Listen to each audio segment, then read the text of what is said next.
So I logged back on tonight and was blown away by the staggering amount of interest this seems to have generated. First off, I'll address a few things that you guys have brought up.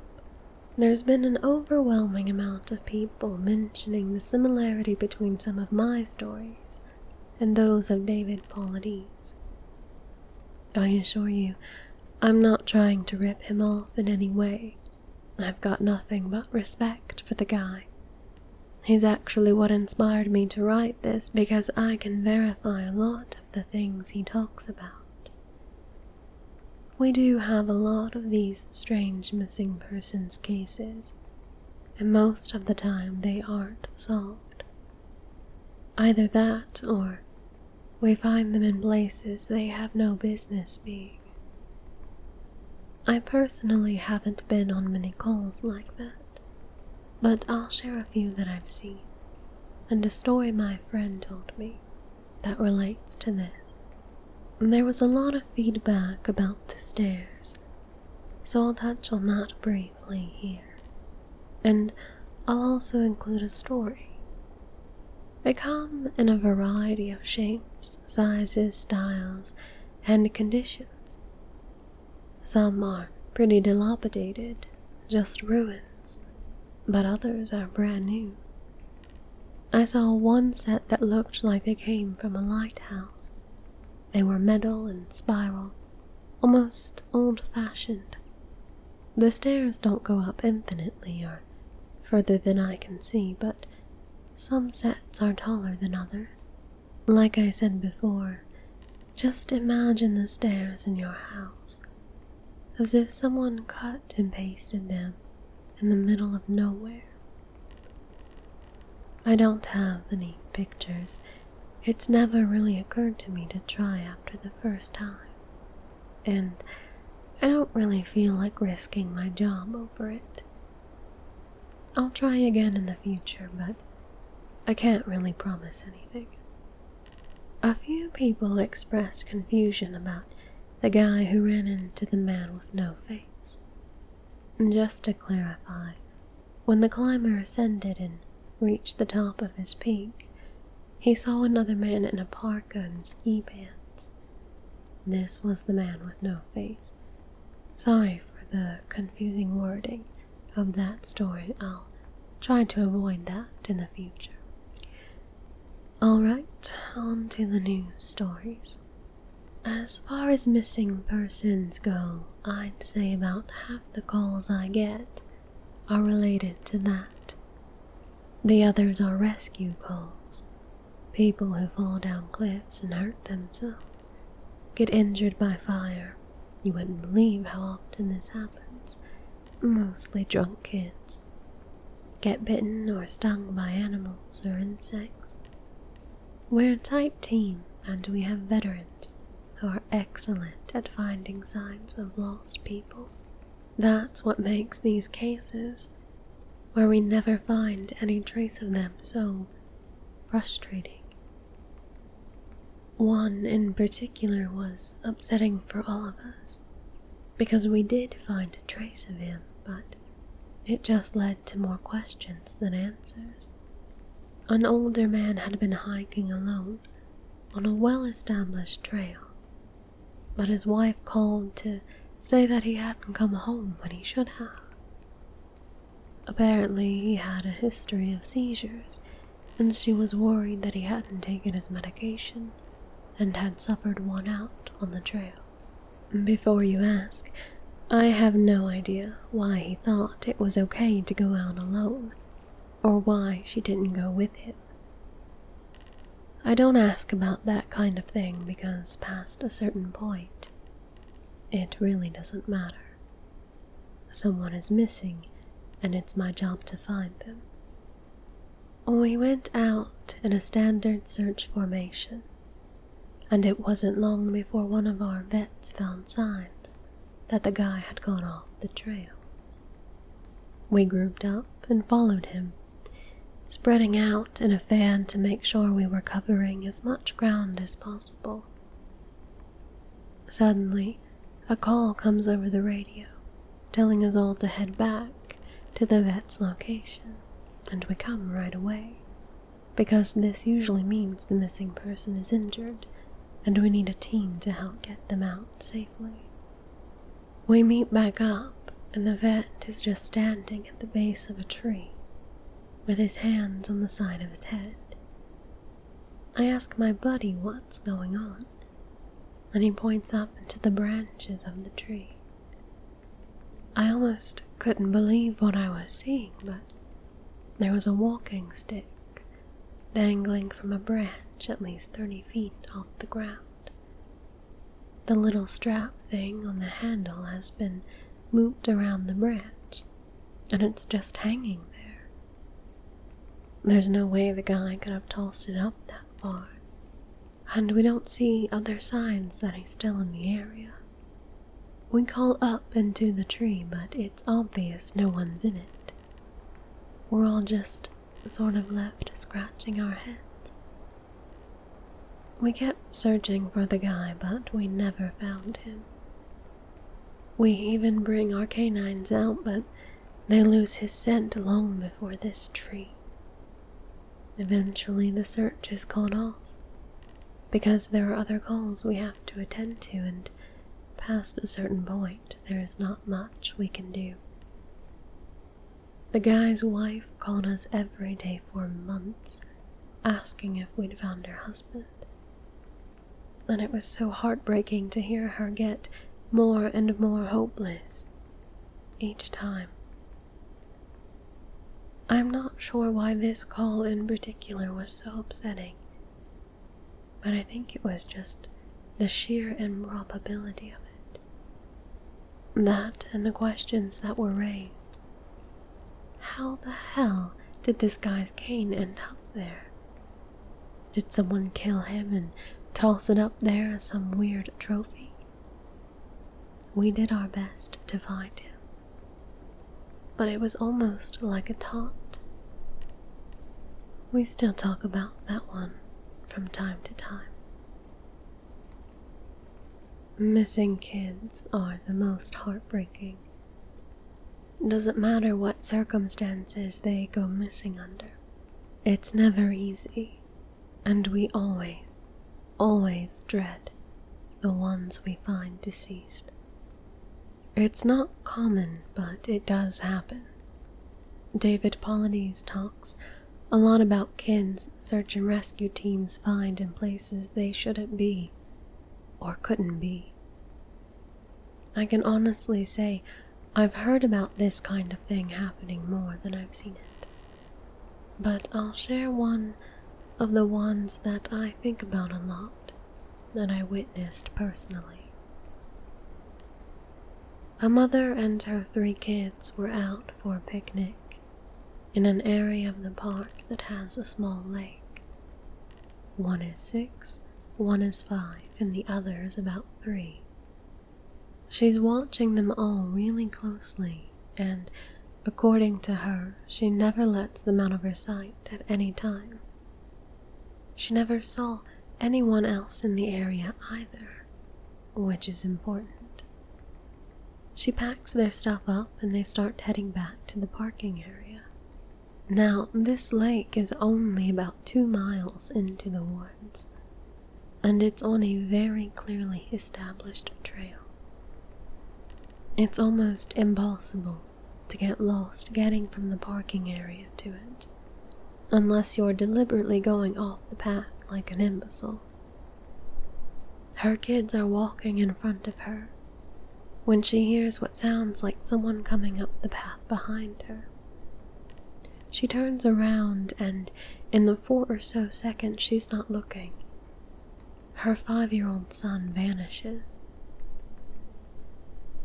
She figures he's stepped off the trail to pee or something, and she asks the other 2 where he went.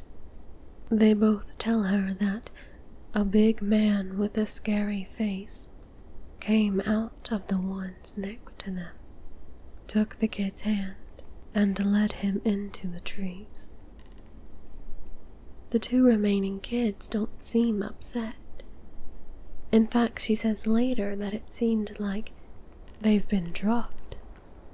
They're sort of spacey and fuzzy. So of course she freaks out, starts looking frantically in the area for her kid. She's screaming his name, and she says at one point she thinks she heard him answer her. Now, obviously she can't go blindly running into the woods. She's got the other 2 kids, so she calls the police and they send us out immediately. We respond and we start the search for him. Over the course of this search, which spans miles, we never find a single trace of the kid. Canines can't pick up any scent.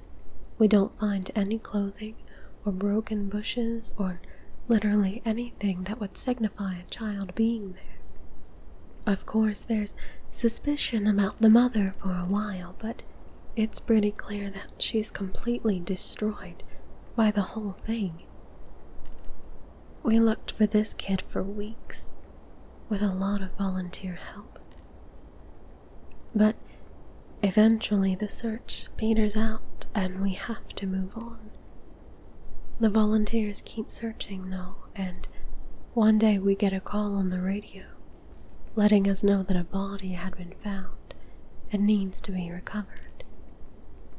They tell us the location and none of us can believe it. We figure it has to be a different kid, but we go out there, about 15 miles from the site where he vanished, and sure enough we find the body of the kid we've been looking for. I have been trying to figure out how this kid got where he did ever since we found him, and I've never come up with an answer. A volunteer just happened to be in the area because he figured he might as well look in places no one else would think of, on the off chance that the body had been dumped. He comes to the base of a tall rocky slope, and halfway up he sees something. He looks through his binoculars and, sure enough, it's the body of a little boy, stuffed in a little opening in the rock. He recognizes the color of the kid's shirt, so he knows right away that it's the missing boy. That's when he calls it in, and we're dispatched. It took us almost an hour to get his body down, and none of us could believe what we were seeing. Not only was this kid 15 miles from where he'd started, there was no possible way he could have gotten up there on his own. This slope is treacherous, and it's hard even for us with climbing gear. A 5-year-old boy had no way of getting up there. Of that I'm certain.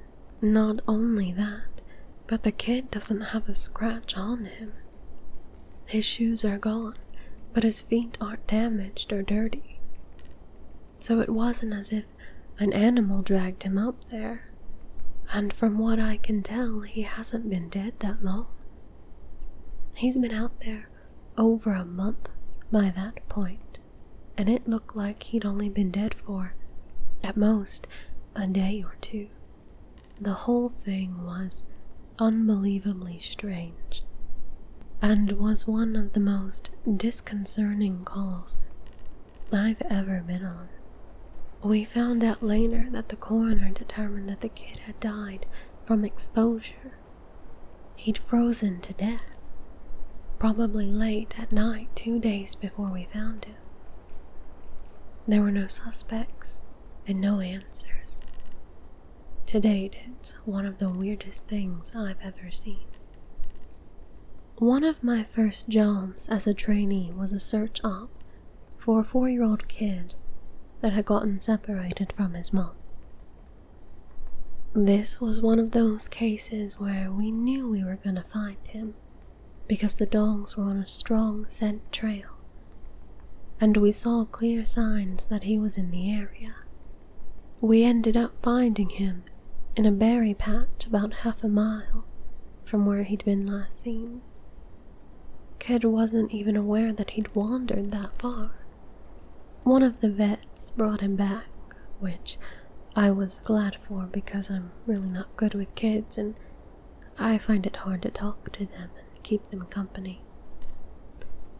As my trainer and I are headed back, she decides to take me on a detour to show me one of the hot spots where we tend to find missing people.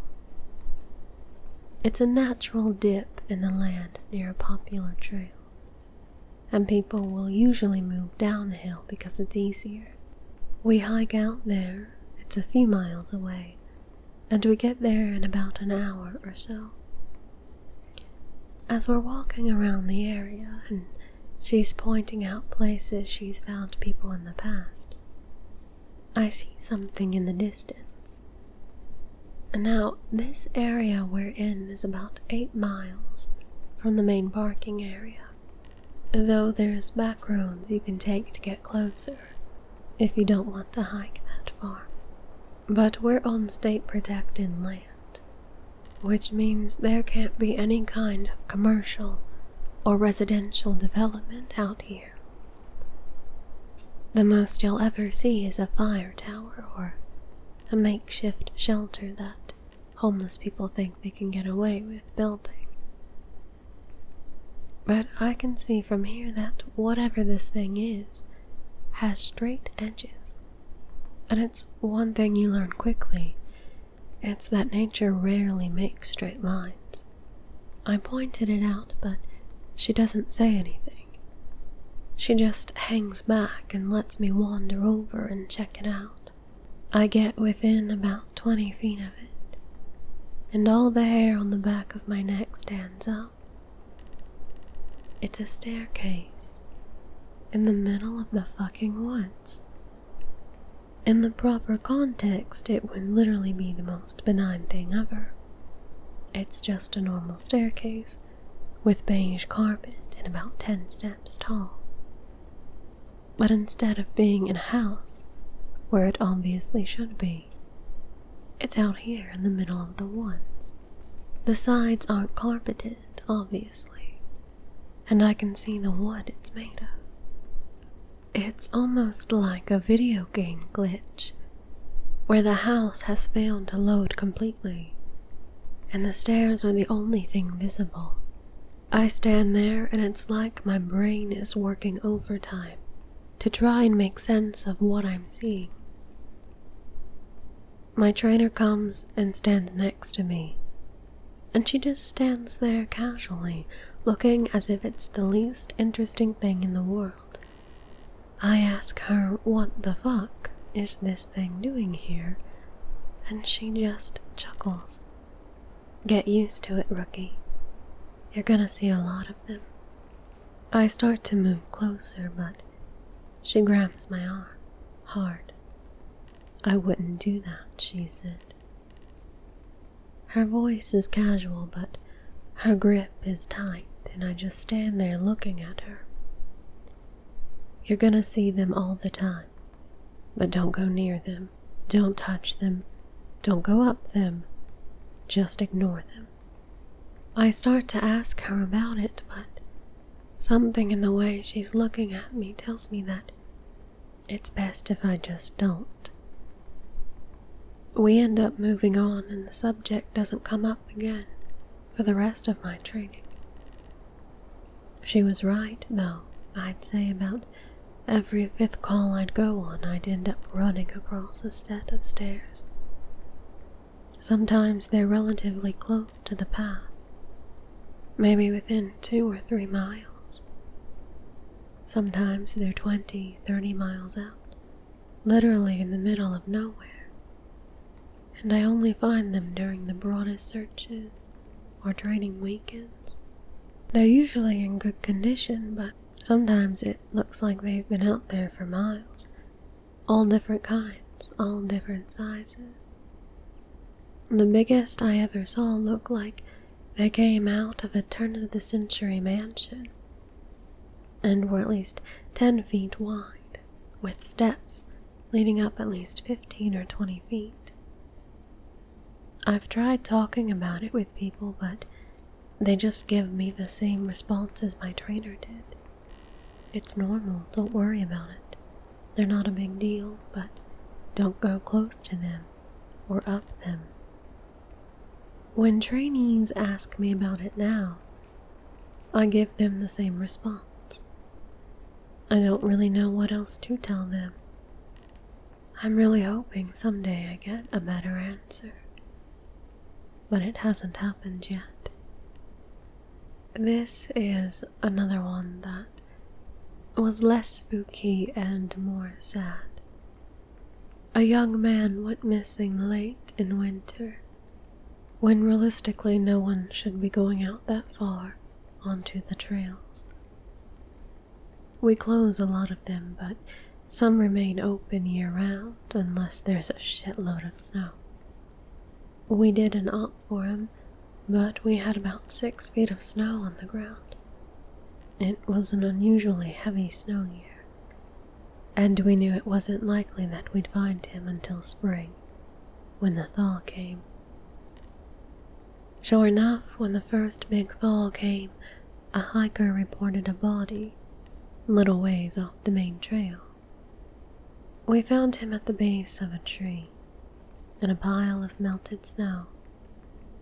I knew right away what had happened, and it scared the living shit out of me. Most of you who ski or snowboard or spend any amount of time on a mountain will probably have guessed too. When snow falls, it doesn't collect as thick in the area beneath the branches. It happens most with fir trees because they have a sort of closed umbrella shape.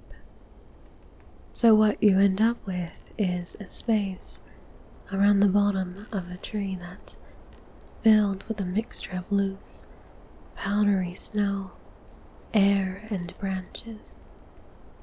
They're called tree wells, and they're not immediately obvious if you don't know what you're looking for. We put up signs in the welcome center, big ones, letting people know how dangerous they are. But every year we get an unusual amount of snow. At least one person doesn't read them, or doesn't take the warning seriously, and we find out about it in the spring. My best guess is that this young man was hiking and got tired, or maybe a cramp from walking in deep snow.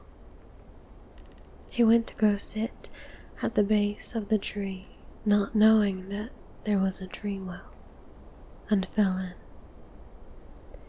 He got stuck with his feet up, and the surrounding snow caved in around him. Unable to free himself, he suffocated. It's called snow immersion suffocation, and it doesn't usually happen except in really deep snow. But if you get stuck in a weird position like this guy did, even 6 feet of snow can be lethal. What scared me the most was imagining how he must have struggled. Upside down in the freezing cold.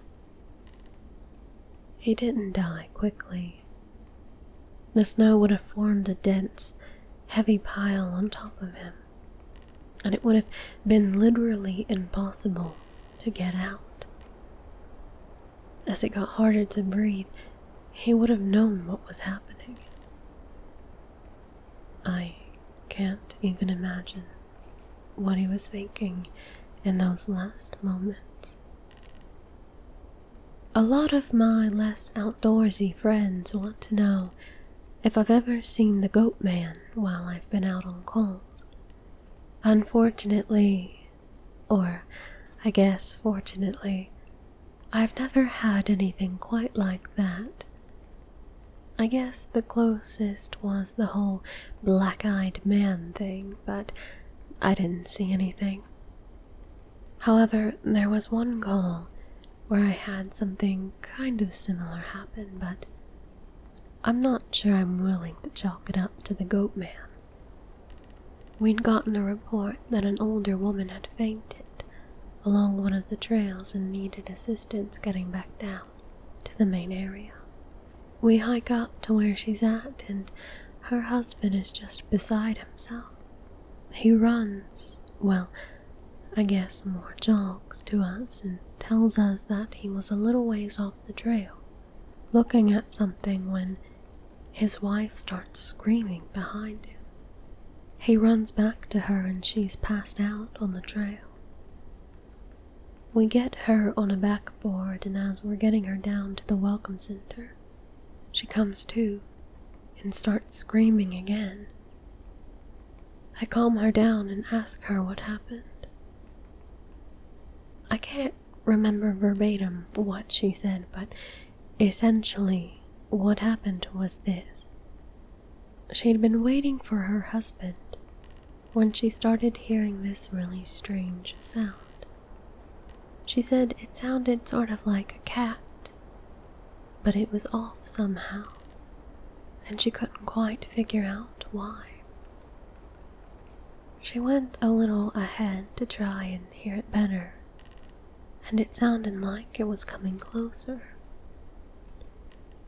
She said the closer it got, the more uneasy she was, until she finally figured out what was wrong. I do remember this next part, because it was so weird that I don't think I could forget it if I tried. It wasn't a cat. It was a man saying the word meow over and over. Just meow, meow, meow. But it wasn't a man. It couldn't have been, because I've never heard a man make his voice buzz like that. I thought my hearing aid was going out, but it wasn't. I adjusted it and it still sounded all buzzy. It was awful. He was coming closer, but I couldn't see him. And the closer he got, the more scared I was. And the last thing I remember was a shape coming out of the trees. I guess that's when I fainted. Now, obviously, I'm a little perplexed as to why a guy would be out in the fucking woods chanting meow meow at people. So once we got down the mountain, I tell my superior that I'm going to go search the area to see if I can find anything. He gives me the go-ahead, and I grab a radio and hike back to where she fainted. I don't see anyone, so I keep going for about a mile or more. And when I head back, I go off the trail to see if I can figure out where she saw him coming from. It's almost sunset by this point, and I don't have any desire to be out at night alone. So I just sort of write it off and make a mental note to check it out again tomorrow. But as I'm headed back, I start to hear something in the distance. I stop, and I call out for anyone in the immediate area to identify themselves. The sound didn't come closer or get louder, but it sounded exactly like a man saying meow, meow, in this really odd, monotone voice. As comical as it makes it sound, it was almost like that guy on South Park with the electrolarynx Ned. I go off the trail in the direction I think it's coming from, but I never seem to get closer. It's almost like it's coming from all directions. Eventually, it just sort of fades out, and I ended up going back to the welcome center. I didn't get any further reports like that, and even though I went back to the area, I never heard that exact sound again. I suppose it could have been some stupid kid out there fucking with people, but even I have to admit it was weird. So this kind of turned into a massive wall of text, and for that I apologize. I wanted to get to the stories my friend told me, and he does have some good ones, so I'll post those tomorrow evening. I also have a few more of my own that I think you guys will like. I'm sorry to keep you all in suspense again. Hopefully the stories here make up for it and help you get through the next 24 hours until I can post again. Edit. Since it seems like all of you would like to hear more, tomorrow I'll write up as many stories as I can and do a massive post. I'll include my friends' stories, and I'll see if I can't get a hold of a few more people who might have interesting things to talk about. I just wasn't sure how people felt about big, huge walls of text, but if you're all okay with it, I'll post lots of stories.